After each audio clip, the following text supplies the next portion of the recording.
Why do you coach?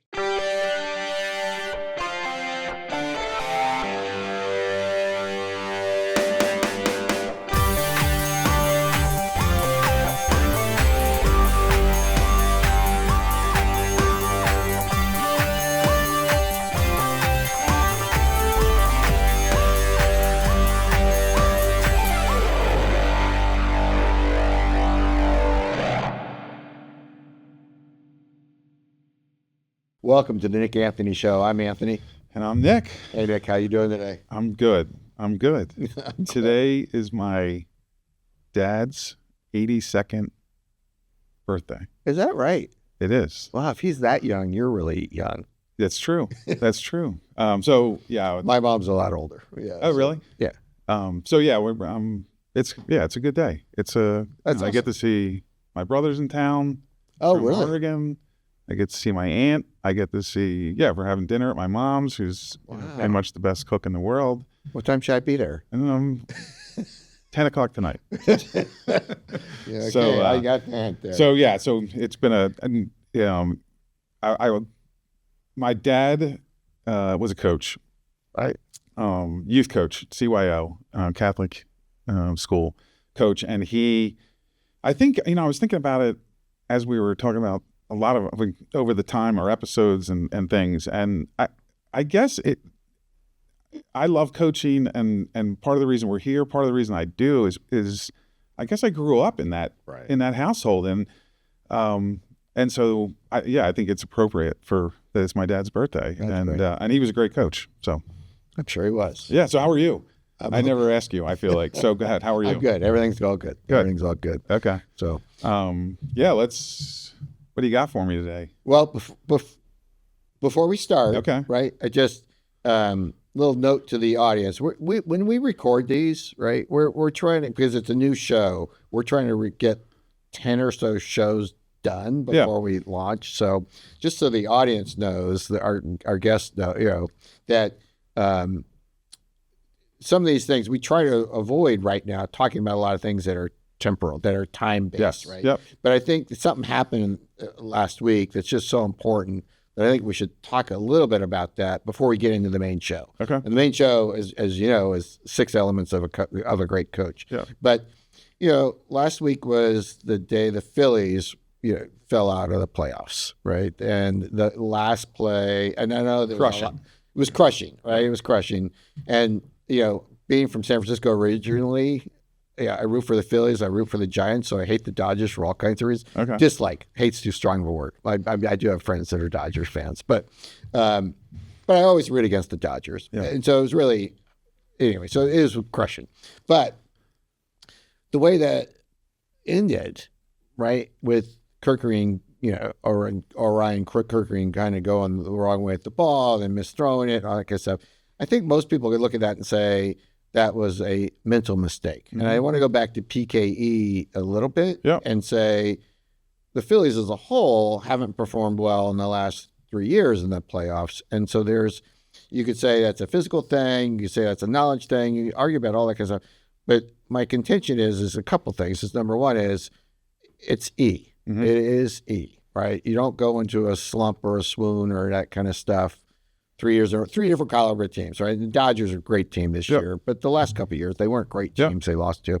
But so that's one piece, is that you use PKE to analyze and figure out how to get over the hump in the playoffs. Those are 3 different tools, right? You need to look at and evaluate all your players from that perspective. But the other thing is that, and we haven't talked a lot about it, and I think we will in a future episode, is you can use P and K to make your E stronger. Mm-hmm. We talked a little bit in the first episode about how doing physical things to make your E stronger, but it's K too. And if you know what to do, if you remind somebody what to do, if you simulate the situation enough, and I know every situation, it's obtuse or there's just so many variables, but they know. I mean, people know, baseball players know, and my son who played Little League Baseball is like, to go to first. You just know. Yep. But everybody needs a reminder. And if you give them a reminder and if you work on the K, then the E at that moment becomes easier to manage. Mm-hmm. So anyway, I just want to point that out. It's just because E does not is not a static thing. You can make your E stronger through physical activities and through knowledge-based activities as well. Yeah, I won't add too much to that. From a Kirk Green standpoint, what stood out to me about that moment, that situation, was the way our manager, the Phillies, Rob Thompson, and immediately the image I have in my head is as Kirk Green's coming off the field and Rob Thompson just puts his arm around him, talks to him, and to me, it was a sign of a coach having high E. Right. It was about Kirk Green in that moment. And right. I know a lot of players did too, but you could see why players want to play for Rob Thompson. It was a very calm moment that his first thought was to Kirk Green. And I just... As a person. Yeah, and I think just, again, the high E of a coach, understanding and having the awareness that he's probably most affected by it. Right. So, anyway, that's great. We do have a show in addition to that, but we do love talking about PKE because it's such a foundation. Right. But we want to talk about the elements of a great coach. Right. And let's start with that. Right? The title, we spent time talking about this. So this is one of those things where we really want the audience to give us 100% feedback. Yes. Because this is our take, and it was after lots of dialogue going back and forth and all those kinds of things. But we intentionally called this show 6 Elements of a Great Coach, not the 6 Elements of a Great Coach. Yes. And part of that is, one of my big pet peeves in the world is when you get those stupid things on, across your scroll and all that kind of stuff. To do these 3 things and you'll be a bazillionaire. Do these 3 things and you'll be a great CEO. Yes. You get the books like that and all that kind of stuff. And really, there's thousands and thousands of things. So the 6 things that we're going to talk about today are what we think the main elements are, but even we'll acknowledge that maybe we're missing something. And so somebody else, if you have other ideas or you have some concepts that you really want to get to us, send them to us. We'll talk about them on the show. But it drives me nuts because there's thousands of things. And so, but then it makes sense. You have thousands of things that are out there, but it makes sense because the brain can't handle processing thousands of things at the same time. And I don't care if you want to be the CEO of a company, you want to be a great coach, you want to be a great, whatever it is, there's thousands of things you have to work on. So, but the brain needs us to compartmentalize them, to group them in ways that they're manageable and understandable and all that. And so one of the drivers behind this conversation is that when I was younger, and I can't remember how long ago, and this is another book that I talked about in another book in another earlier episode that might be, I'm pretty sure it's out of print. I'm pretty sure this book's out of print too, but it's a book called Straight to the Top. And it's by a guy named Stern. The NBA guy was David Stern, right? Yeah. So this is Peter Stern. Okay. Right? So, but his premise is if you want to be a great CEO, if you want to be a CEO, it wasn't even great. It was just, you want to be a CEO, you have to group it in 3 different things. And one was operations, and that includes, research, development, service, all that kind of stuff.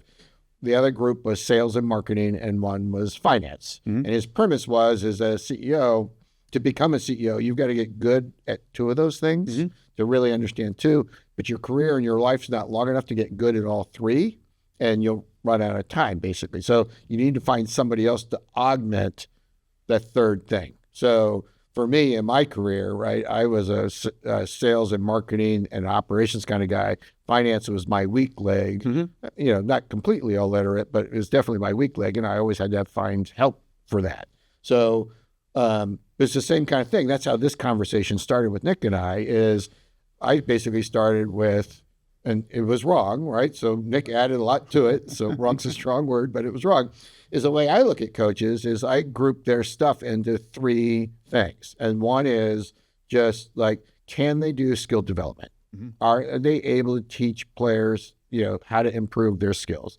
The next level is, are they good at putting a game plan together? Can they game plan? Strategy? Can they, can they look at film and know what's going on and all that kind of stuff, right? That's the next thing. And then I put the 3rd category above that is in-game coaching. Do they make the right decisions in-game? Do they do that? That's where I started. So yes. I wanted to ask you, right, if you have any examples. Who are the best coaches in any one of those 3 categories? Well, fittingly, I would say skill development, my dad.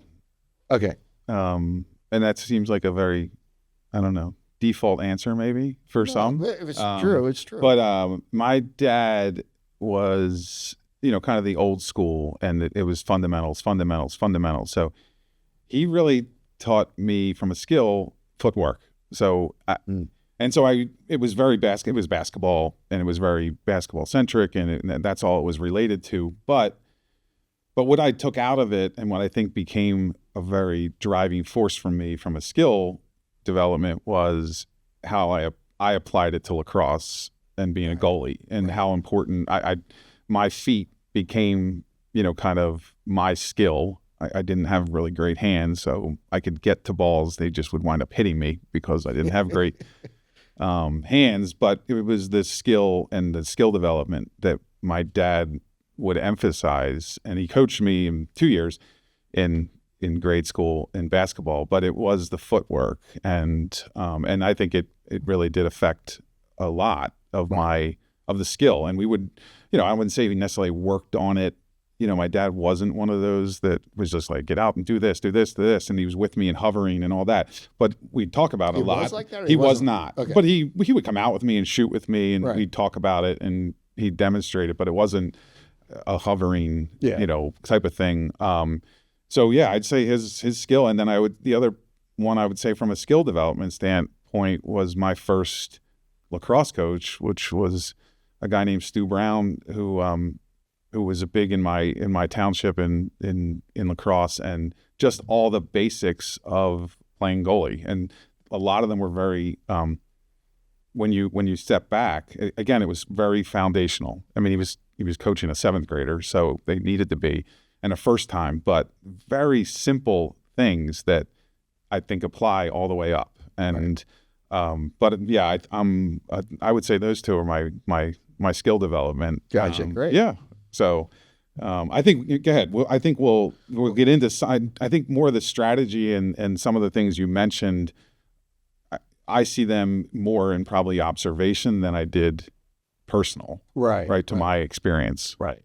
But I think what immediately happened when I introduced the concept of how I think, right? It's Yes. how I think. Because when I look at a coach, I look at them and say, oh, wait, this person's good at this person's good at this, and they need help with this. Yep. Right. And you see it all the time. Like when Denise Dillon was in here, the Villanova women's basketball coach, we had a conversation afterwards, and I asked her how she works with her bench, and she talked about how she is the person who scouted the last team, or scouted the team they were playing right next to her the whole time. Yes. Right. So Denise, I would bet she's a great in-game coach, but she's still getting feedback. She knows to augment herself. Right? Yes. And so, but anyway, so I look at those three things, and I know that a coach who has a high E knows it's like, wait a second, I'm not great at skill development. I need to bring assistants in here that are great at skill development because I'm great at strategy, or vice versa, whatever the mix and match is. And I think one of the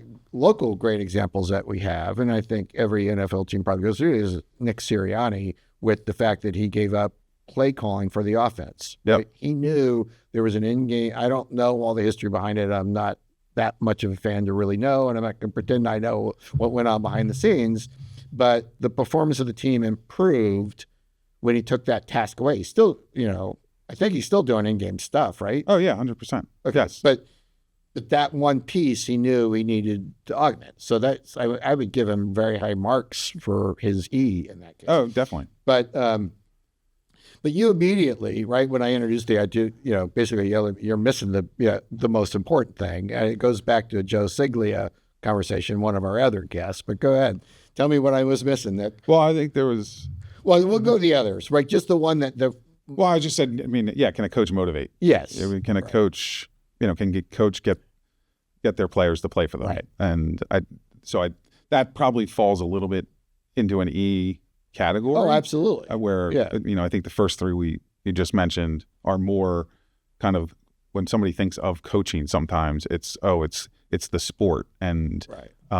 And I do think coaches sometimes get over and excited about the first three, skill Right. development, strategy, in game. That's, when coaches geek out on their sport, that's what they're Right. doing. And those are all knowledge things. Those are all Yes. K's. Yes. Right. Yes. And that's really, they're really, really important. Yes. But yes. And so I think a lot of our show is probably more, the majority of our shows, I would say, and what a lot of things we talk about, we're not necessarily going to get into the strategy of different sports or, in game or even skill development, right? I mean, I think that's sometimes becomes a default. It's a comfort zone. Right. It's the other stuff. It's probably the motivation and then some other things that build up a lot of things that we're going to talk about, right? I do have to go back really quick because I think Denise Dillon will be mad at me if I don't say something about. She is an unbelievable developer of skills. Oh, I didn't mean to imply. I know, I'm kidding, but no, you didn't. No, I would bet if you were to look at her, the reason why she's been so wildly successful in her sport is, I bet she does all 6 of these elements that we haven't even talked about yet super well. Yeah, and I just joke because I don't necessarily know if all head coaches pay attention to skill development as much as like she does. She is on the court individually, and that is a little unique. Yeah, a little unique. I think a lot of coaches use the way they got to become a head coach is they were assistants. So assistants often are the ones who are developing skills. And I'm thinking college basketball right now. I'm not necessarily speaking to a high school or a youth because they really have to do it. They have to do it. Yes, 100%. Yeah. But I think it is a unique thing with Denise that she loves it. It's her wheelhouse. It's what gets her excited. Probably where she, geeks out in terms of the sport is actually the individual skill work. So anyway, so I'll go ahead and let's just go ahead and I'll blast out all 6. Yes. Right? And then we can go back through them a little bit. So again, it's skill development, it's strategies, game planning, that kind of stuff, and then it's in-game decisions, right? And we can talk all day long about in-game decisions because that's most of what fans and parents and that kind of stuff see, right? And then the motivation piece is like an overarching piece. Doesn't matter what sport you're in, doesn't matter what knowledge you have, it's whatever. It's just so important in sports. And I would say, the book I referenced earlier that talked about the 3 parts of a CEO is they skipped all the fundamentals. Yes. And that book really, the whole concept of being good at communication, being able to write, knowing how to present yourself, knowing what to, all the foundational kind of pieces. Yes. Right. The book doesn't spend any time talking about, but it's so critically important for a coach to deal with logistics, especially, more the youth and high school sports. I don't know about what it's like in your kids' high schools and that kind of stuff, but, all the coaches for us, they're doing all the scheduling. They're doing, they're even like arranging for the referees. They're doing all that kind of stuff. That's all really super important because, we had a referee a half hour late for an away game a couple of weeks ago for one of my kids. And it was just like, you got, 100 people in the stands, whatever it was, just sit there and say, what's going on? Well, they didn't arrange the coach, the referee be there. So all those things, all the foundational pieces matter, right? So that's number 5, right? And the reason we took motivation out is because it's such a big deal in sports. Yes. In business, it's a little different because in theory, people are being paid, they're responsible for their own motivation, that kind of stuff. But sports motivation and energy is such an important thing that, you and I carved that piece out. Again, want to emphasize the audience, you have a different way to group it. We're all ears. Yes. And then the 6th piece really applies, I think, mostly to some high schools, but mostly to colleges, especially now with NIL and transfer portal and all that recruiting. Yes. You can't be a great coach in college without being great at recruiting. And we'll probably talk about, we're not going to talk about that today for sure. Yeah, we'll bring some guests in to talk But we'll about bring that. experts in to talk about that kind of stuff. We're not, I don't think we make any pretense that we're good at that. Well, I'm sure you have a lot of experience. I know you get involved in it, evaluating talent and that kind of stuff. But, but we'll bring in others to talk about that as well. So those are the 6 things. It's skill development. It's it's skill development. It is in-game planning. Skill development, game planning, in-game decisions, motivation, the foundational piece, and then recruiting applies to some. Yeah. We'll be right back to the Nick Anthony Show. Today's show is brought to you by the book, Creating and Evaluating Opportunities. Evaluating potential investment, considering an employment opportunity, finally starting that company you have been thinking about. This book is for you. Available on Amazon. Creating and Evaluating Opportunities. Welcome back to the Nick Anthony Show. And so, like, maybe we'll break down. You had asked me earlier about is there a coach or coaches that, right? So I think it's worth, I guess, noting some of them that maybe are out there. I think Pep Guardiola, Man City soccer coach, from a strategy standpoint, he, similar to kind of, I would look at Bill Walsh in football, right? They changed the game. Their strategy, what they implemented, the way they saw the game, changed games. Changed the sport, I should say. Pep is kind of this possession game, and I don't want to get into the technical talk of soccer necessarily because it's not my expertise. But if you watch a Man City, if you watched Barcelona when he was with them, it was a different. You could tell it's like, wow, that's a different style of play than sometimes you see. The West Coast offense with Bill Walsh, right? I mean, that added. It replaced a little bit of the running game with short passing, and which was, again, from a strategy standpoint, it changed the sport. I'd say, growing up, one of my big teams in sports, and I'm going to have trouble admitting this as a Virginia grad, but is Dean Smith. He changed basketball a little bit with the four corners. Obviously, that kind of went away with the shot clock, but that strategy was a unique way to play to play the game. So I think in-game adjustments are harder to evaluate, right? We don't necessarily know as fans or observers or even sometimes administrators and parents what they're doing, right, to adjust in-game. We know in-game decisions. I mean, we can see, are they really bad at managing the clock in football? Are they you can second guess, or you can, and sometimes it's not second guessing. It's thinking about really good things that maybe worked out, and where you question, why'd they leave some player in the game? They have 4 fouls, and it works out. And even in baseball, it's right. It's like all these in-game decisions are amazing. We talked about Rob Thompson a little bit with the Phillies, and so there are all those things. I think these elements, and so.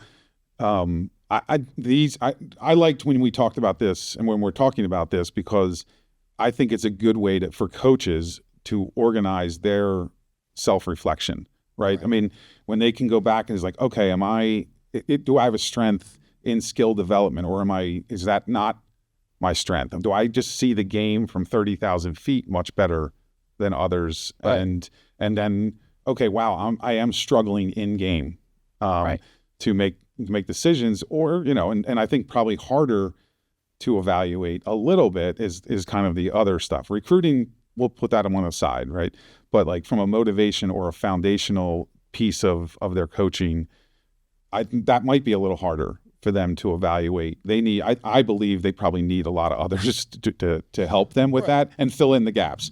Right. But that's why youth team, I don't want this to sound sexist, but they have a parent team mom, right? The phrase team mom. I don't know if that's still a phrase or not. Probably showing my age a little bit, but there was a team mom to help with a lot of logistics and that kind of stuff. And so even that's getting help with the foundational pieces. Yes. And certainly college or pro level, you have lots of assistants and those kinds of things. It's probably, the high school people have some help, but not nearly as much as other levels, I think. But yeah, it's knowing where you're strong and then managing yourself. It's right. It's the E to manage yourself. And these 6 things, again, there may be something else out there. Somebody else may want to group it a different way. And again, what this show's all about is helping people reflect and think themselves. So this is not saying these are the right 6. These are just the 6 that work for us as we talk about things, as we think about things. Yeah, I think a lot of our show is about what almost makes up or helps with the different elements, right? I mean, we talk about E a lot. We're going to talk about E, and we've talked about stages of competence, right? And those things are all are a part of these. It's like you want to be consciously or unconsciously competent at in-game adjustments. You want to be like those to come natural to you, and you want like kind of skill development. You just and you're teaching that so that your players are their skill development, and they become unconsciously competent with their skills. So a lot of the things we teach like kind of fall into these buckets, right? And I think the one that is the foundational. I think when you and I were talking a little bit, it was like, okay, well, hold on, what falls into that bucket? So I do think there probably is some opinions that we could get that could help us and help other people with, okay, what falls into that? Is it leadership? Is it executive presence? You and I have talked about that over the course of our friendship. Is it different things? And then we broke out motivation. Does your team play for you?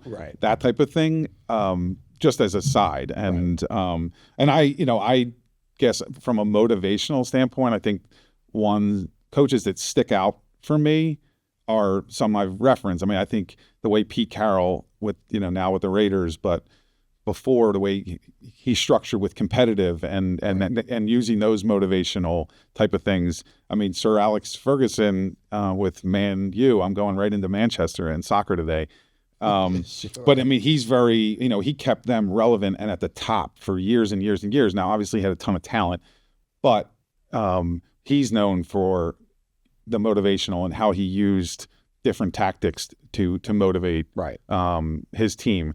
So I think finding different ways and exploring is just really important for coaches to kind of as they break out what they're good at, what they're not good at. And I would relate it back to what you said about the book and the 2 out of 3 to be a CEO.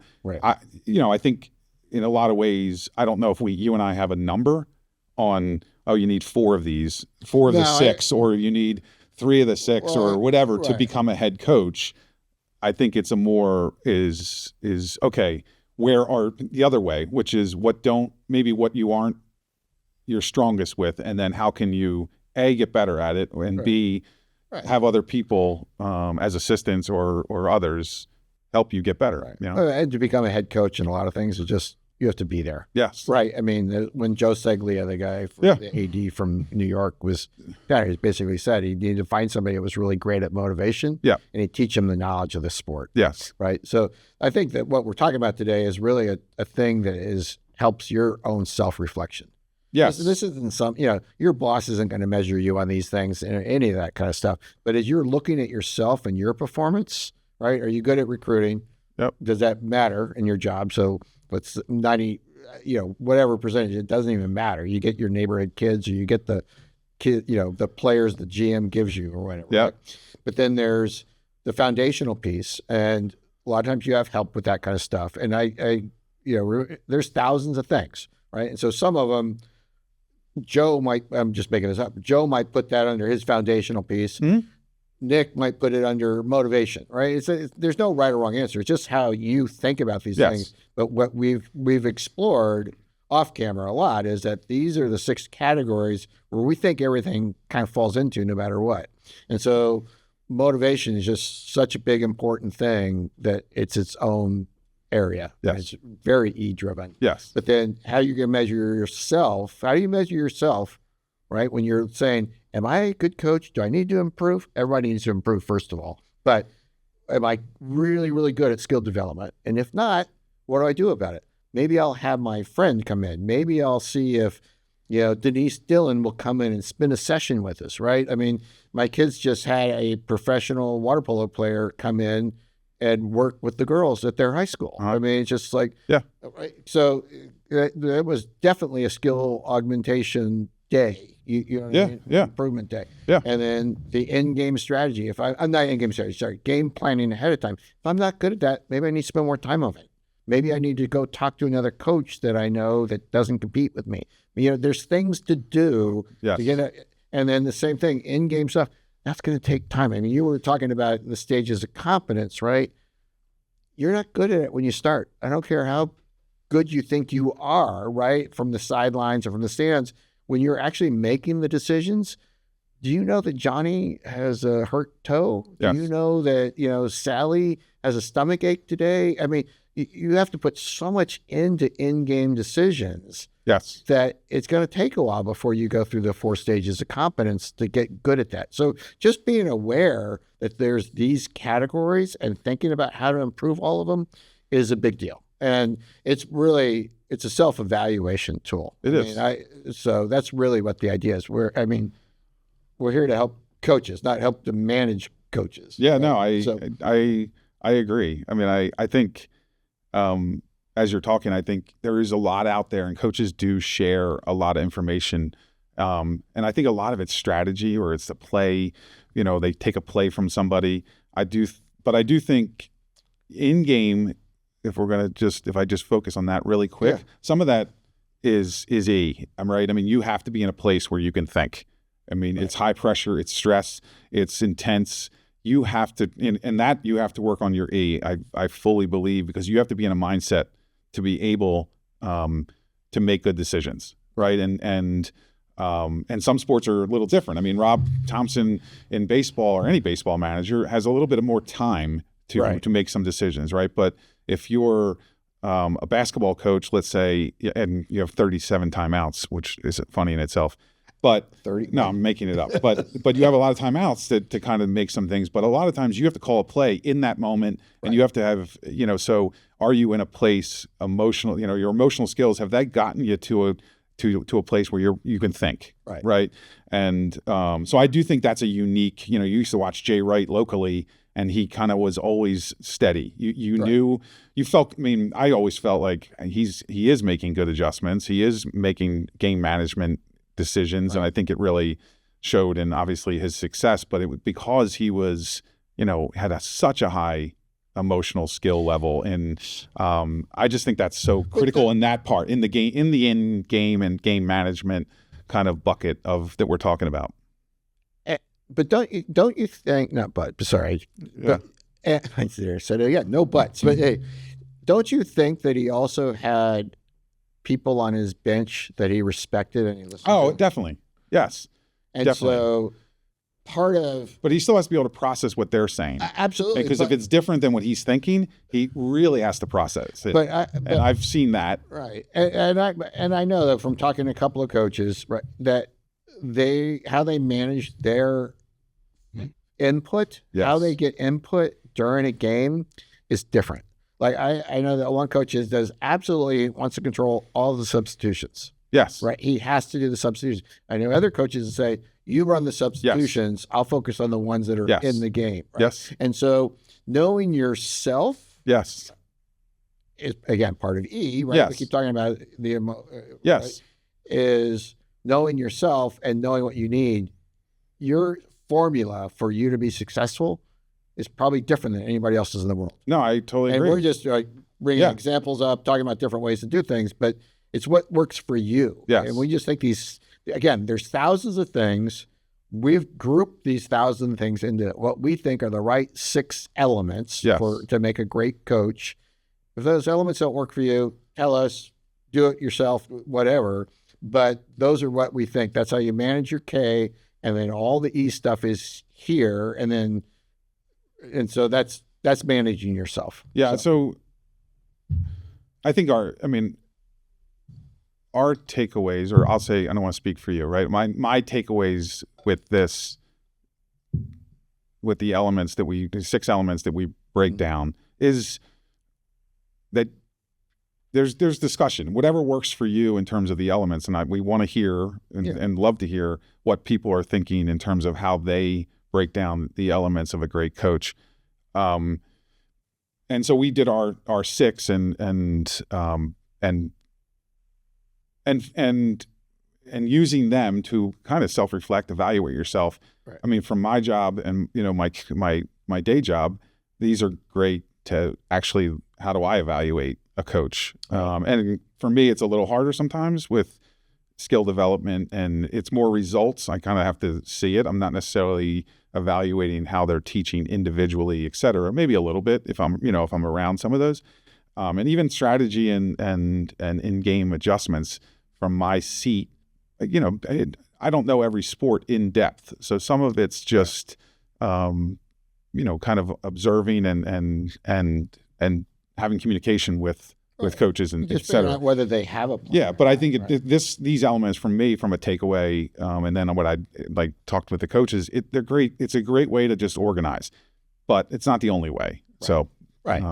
And again, so takeaway: there's thousands of things it takes to be a great coach. These are the 6 categories that we bundled those thousands of things organized into, and skill development, game planning, in-game decisions, motivation, the foundational pieces, and then for some roles, for some coaches, is recruiting. Yeah. So no, it's great. Yeah. I hopefully it's helpful. It was for me when you brought it up for me. So well, I think, this is why it takes, communication matters, right? Because I started with 3 after dialoguing with you and your daughter. With my daughter, right? Yes. She did add stuff too. Yes, I'm talking to my daughter about these kinds of things. But we added things. We got to 6, and I think it's the right 6. But it's communication. Yep. It's all about working back and forth. So thank you for that, Nick. I appreciate your improving my thinking. Thanks. I appreciate it. All right. Well, great day. All right. I hope you had fun today. Happy birthday to my dad. Yeah, happy birthday to your dad. All right. See you. Young man. Thanks. All right. I'll be there around 10. All right. Bye. Thanks for watching the show today. I had a great time talking with Nick, as I always do. Hope you enjoyed it as well. Visit us on social media. Also, go to our website if you've got comments, questions, you want to call me an ugly name, thenickanthonyshow.com. There's a place to do it there. Give us your email address so you never miss an episode. Thank you very much. We'll see you next show.